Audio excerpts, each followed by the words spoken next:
So today we're going to head down to the southwestern edge of Benton Park. I'm talking Cherokee and nearly Jefferson. And we're going to talk to Omar from Omar Styles and Pothecary and a few other ventures that you might know about.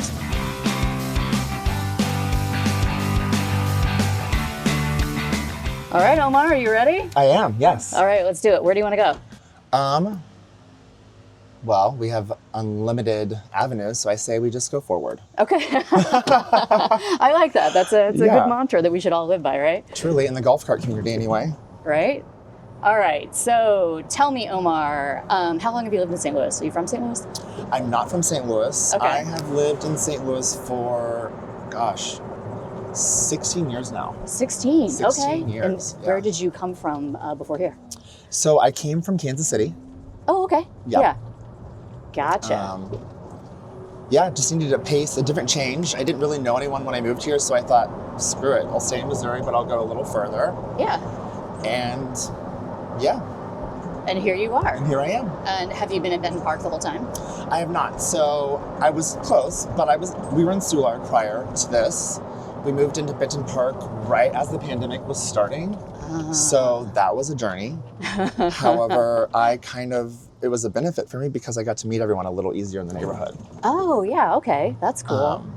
Like just like hanging out outside like everybody did? Yeah, Is so that like part of Venice it? Cafe, for example, Oh, yeah. they were doing music outside because they weren't allowed to do it inside because of proximity, 6 feet and everything. Yeah. So as a curious newbie, I just kind of would walk by every other day, just like insert myself into their community, if you will. Okay. Because Venice Cafe is a community of their own. And they took me under the wing. So yeah. Nice. Perfect timing.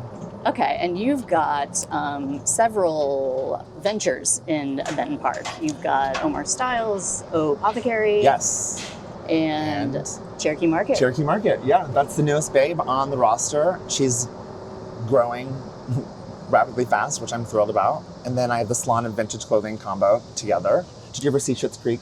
Yes. David's his Apothecary is my Apothecary. Yeah. Oh, that's So great. that's where that idea stemmed from. Okay. Yeah. I love that. I don't know why I never drew that connection, but that's why you have conversations, right? I'm surprised when people do draw that connection, but when they don't, it's kind of exciting to introduce them to a new show if they've not seen it. I mean, it's iconic, right? Yeah. But yeah. So, Cherokee Market, tell me, like, how did that come to be? Like, what's the inspiration behind that? So the market, Cherokee Market, came about after the store opened. After I opened my store on Cherokee Street, Omar Styles Apothecary x Omar Styles. And I always botched the name of the restaurant that's across the street from me next to Zephyr, Caldi Coffee or Taco. Yeah, Anyway, yeah. That was food. So food, from my understanding, would always bring the people. Okay. So I kind of just assumed that would be the next best thing, and that was the market. Now, with that being said, I learned that vendors typically pay upwards of $300 to pop up, and I found that nauseating. So I thought, we'll start a market and make it zero fees for vendors, and that's how she came out. That's Really? great. Yeah. Okay, and the location is really close to your business there. Yes. And also has a history of I was hoping you'd ask. Yeah. similar type, I don't know, experience. I don't know what you would call it, Well, actually, but When the journey started, not to cut you off, but I am very passionate about this part of the journey because it's really neat. So I had gone through all the research, going to the city, the parks department. No one really had an answer as to who owned the park. After a little game of tag between the city and the parks department. The city parks doesn't department. No, the city does not own it, but it says they own it on the plot. Oh but my the parks gosh. department actually owns it. Okay. And in 1904, it was purchased to be a market but never fulfilled. Oh. So that was my winning ticket. Last year, the city gave me 4 consecutive Saturdays to run with it with an evaluation, and I passed. So this summer, I have it the whole season, June to October 25th, and our new mayor, Ms. Kara Spencer, she waived the fees for it this year because she believes in it so much, which is good. Oh, that's great. Her and Dan Gunther really helped me get it off the ground. Oh my God, so that's awesome. Like, so you're actually fulfilling the destiny of this Yes, park that, like, exactly. just sort of like this, I don't know, I see her as like this beautiful little teenager that never fully bloomed, and like you've taken her into. I like the way you said it. Yeah, truly it is, because, and it's community driven, and that's what makes it so beautiful. The park's definitely underutilized. And now that gosh, when I started the market last season, I had like a little market of 5 or 6 vendors, and now we have 19 and we're growing daily. Oh my gosh, that's and great. We have live music.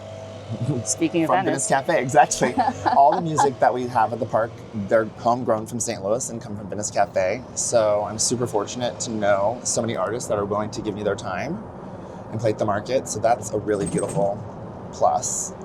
That's great. Okay, so you're pulling in from just like almost like your little Benton Park history is all kind of culminating together in this little market. Yeah, actually, yes, it is. I've not thought of it that way. Yeah, it is. So that's really cool. That's really cool. So where do you see the vision of the market? Like, what's the future? Well, so ideally, I would like to have both. So both sides of the park are Carnegie Park. So I think it'd be kind of unique to have a family-oriented side, if you will. But I would like to just see it completely full. Not a through street. Okay, completely full. Okay, so yeah. like one side family and like one side maybe be, vendor, or just, I don't know, you're kind of going with the flow and like... I'm going with the flow. I still every day or every market Saturday when I wake up and I start putting the signs out, I still don't have a clear vision of where I'm going with it. I just know that the passion is there for myself and the community and the vendors. So we are all just kind of taking this project as a whole community and just hoping every day it works. Okay, well, it sounds like it is. I mean, I've been down there a few times, and I enjoy just having something different in the market. I like having it, or in the neighborhood, something closer. I mean, I enjoy going to Soulard Market, and Tower Grove just gets a little crazy. The lines, I know it's it's a beautiful farmers market, but I don't know. I like the small quaintness of things. Charming, yeah. And so we have a large mixture of jewelry, vintage clothing, candles, lotions. Now, the main goal, ideally, would be to find produce vendors because that will make it that'll wrap it up, in my opinion. Produce vendors, I am trying to work with a butcher. I think it'd be really unique to have like a butcher kind of pop up. I don't know if you've been to Have a Cow Cafe on Lafayette. I've not been there yet. You have to go. Yeah. It's amazing. They do farm to table kind of vibes, but I'm trying to convince them that they could get like some kind of like on the go, like a popsicle truck, but turn it into like a freezer of some sorts. And so if I had to answer the question again, where my goal with the market would be is to have a full functioning, sustainable market with produce and meats and veggies and eggs. Maybe potentially down the road, be in works with a community garden where it's all free for the community to kind of pluck from. Yeah. And I just want to see a sign in the park that says Carnegie Park again. Yeah. Oh, that's great. Yeah. I love that. I love it. It's been cool to be on the early stages of it too, and like watch it from its infancy. Gosh, I can't. I like to call it she's in her sophomore year, because we had one semester of her freshman year last year, if you will. This year's full semester, and then, junior, senior year. And I just joined the Benton Park Association. So now that I've put in the footwork in terms of finding sponsors, next year we won't have to do that. The Benton Park Association will take the market under its umbrella. Oh, okay. So I'll start fundraising all year for the association. And now she's growing. She is. She's growing, Your little baby. It's crazy. I love it. What do you love about Benton Park? I mean, everybody, I think so many people, people that live here, work here, like I don't know. What do you love about it? Well, the first word that comes to mind when I think of Benton Park is community. And so instantly my answer is community. Yeah. You won't find a person who's not willing to help you out. You will not find, sure, we all have bad days, but I don't see many angry people in our community. I see a lot of people who are just willing to dive in and help and roll up the sleeves and get things done. So community is my favorite part about Benton Park. I love that. That's really great. Yeah. They welcomed me with big arms. So, yeah. Yeah, how long has your store been there? So October 31st will be 2 years of signing a lease. So 2 years, gosh. Wow. Oh, okay. Yeah. Oh my gosh. 2 years, yeah. Now, how long have you lived in Benton Park? I've been in Benton Park since the pandemic, so 2020. Oh, okay, wow, yeah. So we're 5 years. Yeah, okay. Yeah, no, I love it. I have a friend that lives, we just actually drove past her house, and sorry, I was like, what's going on with that traffic there? Anyway, like I moved here from New York. I grew up in Missouri. Okay. Love New York. Grew up in Missouri, and then just, career took me elsewhere and moved back and moved downtown initially because I just wasn't sure where I wanted to officially land. Right, okay. But I mean, somewhere in the back of my head before I even moved, it was like Benton Park. And then my friend lives across the park, and I would spend a lot of time with her there. And these condos came up, and I was like, yeah, I think I'm going to do that. So anyway, yeah. And I love it. I absolutely love this neighborhood. Like you said, it's community, it's friendly, there's enough businesses that are accessible and walkable. We have great food too. Oh my God. We have really great food. Yeah, absolutely. And I mean, what I find is fascinating is even 10 years ago, no one would live here in this neighborhood. Like, right? not a single soul. Oh, I've heard stories, I mean, the home that my husband and I purchased during the pandemic, the roof was in the basement. Oh. So like it's one of those historic refurbs, but you see it then, you see it now, and it's just kind of like, holy cow, this neighborhood has made a full 360. Yeah. And the historic background is amazing. I think it's kind of funny when I was told we couldn't put screens in our windows or the front door because of the historic purpose, and I'm just kind of like, huh? But now it has its own little charm and twist because you look around, there's not a screen door, there's not a screen on the window. Yeah, that's why you got to get crafty. I've got one right. of Yeah, like the expandable. The one that you just like tape up. I mean, it's on the back. So, but you got to do what you got to do. That's South City, right? Exactly. So where are you hanging out when you're not like doing all the things? Like sounds like you work a lot, but like where are you hanging out? Well, that's a really good question. Where do I hang out? Or what are you doing? Or what are you doing, Well, I feel like if I'm not working, I'm hustling with the other community members. Okay. Truly. So I love hanging out Saturn Lounge. I do love a good dancing moment, so I'm so glad that Truce is now on Cherokee Street. Have you? Yeah, I've not been, but I just heard some good things about it. Truce and Sippy have really great vibes. If you want like the outdoor kind of music, you go to Sippy. If you want the indoor, like let's get sweaty, we're going to Truce. So in the evenings I hang out there, but now I bartend at Venice Cafe, so I'm working the store, working the market, and slinging drinks at Venice Cafe. I did not know you slung drinks at Venice. Yeah, I just started there a couple months ago. Yeah. Okay. But it's another way. I gravitate towards opportunities where I can be in the community. Yeah. So working at Venice Cafe as a bartender, owning the store, being a hairstylist, working the market, that's my hangout, I guess, if you will. Yeah, I was just talking with some neighbors not too long ago, and they were like, yeah, we don't really know our neighbors. And I'm like, what are you doing? I'm like, oh my gosh.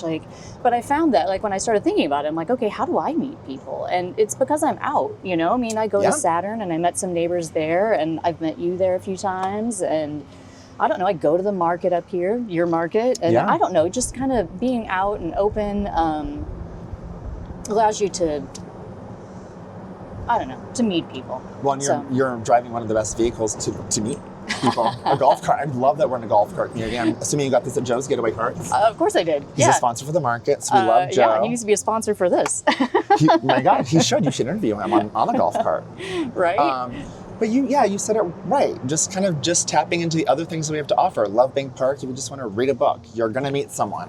You're going to meet someone just hanging out outside of one of the charming shops up and down Cherokee Street. That's true, yeah. Because, I mean, there's so many just friendly people. Seriously. Benton Park Cafe, they're great for a local meetup spot. But honestly, every corner of this neighborhood, Cherokee, Benton Park, and Soulard, there's a friend around the corner waiting to say hi. As cheesy as it sounds, but it's true, right? It is. Yeah. I agree. Yeah. 100%. Okay. I'm going to park this bad boy in. All right, well, back where we started here.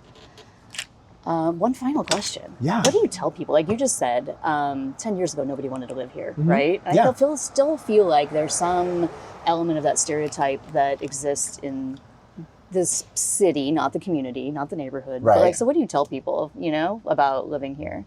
Or what would you tell somebody? I would encourage someone to give it a chance and just step outside the front door without being shook by the fireworks you might hear daily. But I would encourage them to just step out, make a new friend, take a chance, because once you get past that, it's not that scary. City or county. I mean, it's just, I would just say take a chance, I would encourage someone to take a chance and just really just take a chance, honestly. I can't say it enough. I mean, just be open, just right? be open. Yeah, be open, accept what it has to offer. By it, I mean the city. St. Louis is great. It's grand, right? We have all these pockets. So take a chance. Yeah. I love it. Yeah. Thanks so much for the Oh my conversation. God. I loved this. Thank you so much. You're welcome. Yeah. Oh my gosh, this is God. great. I loved it. Golf Cart Confessionals. Right. Yeah, Now you have your podcast from here. Okay. I know. Yeah, maybe. Really?